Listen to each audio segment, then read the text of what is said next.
We are also keeping a very close eye on seats that are still being counted right across the country. Is Labor going to get that majority government? Well, let's bring in our chief election analyst, Connell now, who's looking at the numbers. What are you ready to call, Tom? Yeah, we're going to call another seat to Labor. It's a hold for them, but it still gets them one step closer to that majority. They're one off by our count, so we're so close, Laura. Let's talk about the seat of Lingiari then, first of all. And actually, first of all, look at the postal votes in this seat. So this is a seat, of course, in the Northern Territory. Much smaller vote than normal and a smaller electorate, so you don't need big changes to sort of alter what's happening here. Look at the number of postal votes so far, 1,280. The key here, that's about half of the total votes in, and you can see, yes, Damien Ryan's doing very well, 587 to 280 for Labor. So splitting that up in percentage, very strong flow.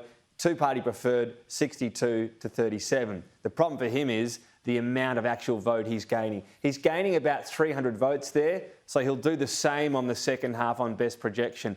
Even if that gains rapidly, maybe he gains 400. You're not going to get much higher than that because look how high he's already benefiting. And the problem for him is the margin he is behind at the moment in that particular seat. So at the moment, when we're looking at the two-party preferred here, you see him down 51.27 compared to 48.73. The problem is that's about 1,000 votes. So even on a good postal result, he closes that gap to maybe 600. On absent votes, there just aren't enough out there to flip this result, and Labor's expected to do better on in that particular contest. So on those numbers, we're saying Labor wins Lingiari. We think it'll be really tight. I think this will only be a few hundred votes, but enough to get Labor over the line, and that's a Labor hold. Where that leaves the House right now, remembering where we started pre-election, Labor on 69, Coalition 76.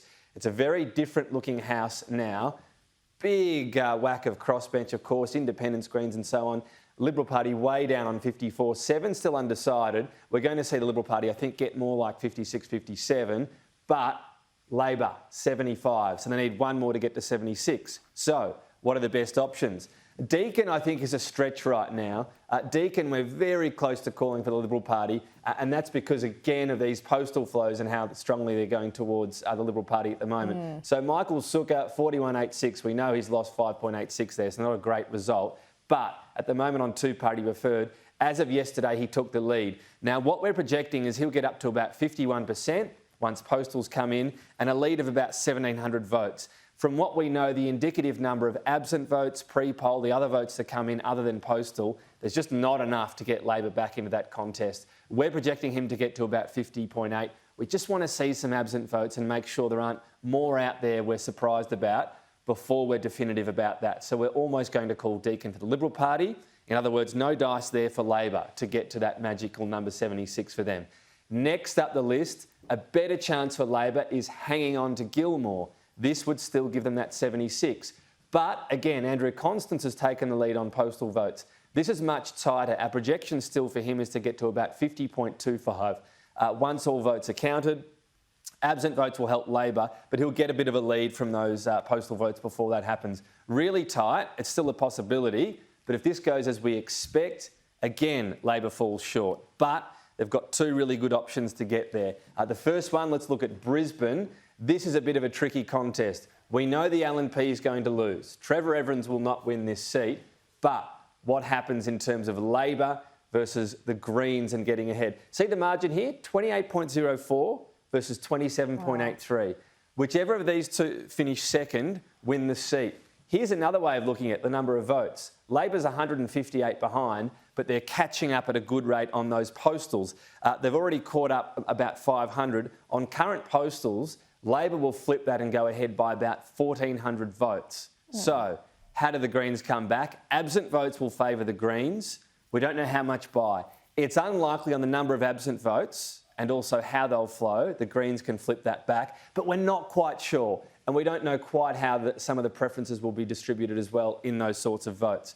So we think Labor finishes second and wins that seat. That's our best guess. We just want to see some more numbers and want to see the absent on that. That would be our best prediction. That would be 76. But even if that doesn't happen, the best chance of all is McNamara. So again, this is a seat Labor holds. Again, it's a three-way contest with Liberal and Labor. The simple equation here for Josh Burns is finish first or second and he'll win the seat because either Liberal or the Greens will preference him in greater numbers. And that looks pretty good right now, doesn't it? 32.28. So 2.2 ahead of the Greens, 4% or a bit more, 3.5% ahead of the Liberal Party. The problem for him is on postal votes that are coming back, the Liberal Party's catching him on primary. On absent votes, the Greens will catch him. We do not think there are enough votes out there for him to finish third. We're almost certain, but not quite. So Come on, we're Tom. hoping for another batch in. Surely. I know. Aren't you ready to call it? I could just hit this button and it would all be over and everyone could pull out the streamers for the Labor Party. I have spoken to Josh Burns himself. Maybe he's being conservative, but he just says, let's get some more votes in. We're hoping for some more at lunchtime. If either McNamara or Brisbane looks confident enough, that's it. Labor wins it. I don't think they'll win Deakin, and I don't think we'll know enough about Gilmore for a few days. So I think that's what it comes down to. McNamara or Brisbane will become the 76th seat. If I had to guess, Laura, it'll be 77 for Labor. So just reminding us where the House is at right now, 75. One more seat, one more call, they get a majority. I would be shocked from here if they didn't get one. I'm just going to hold fire for a little bit longer. Come on, Tom. So essentially they're going to get a majority and a speaker, which gives them a little bit more buffer room, and you're going to be ready to call that around midday today? What is it?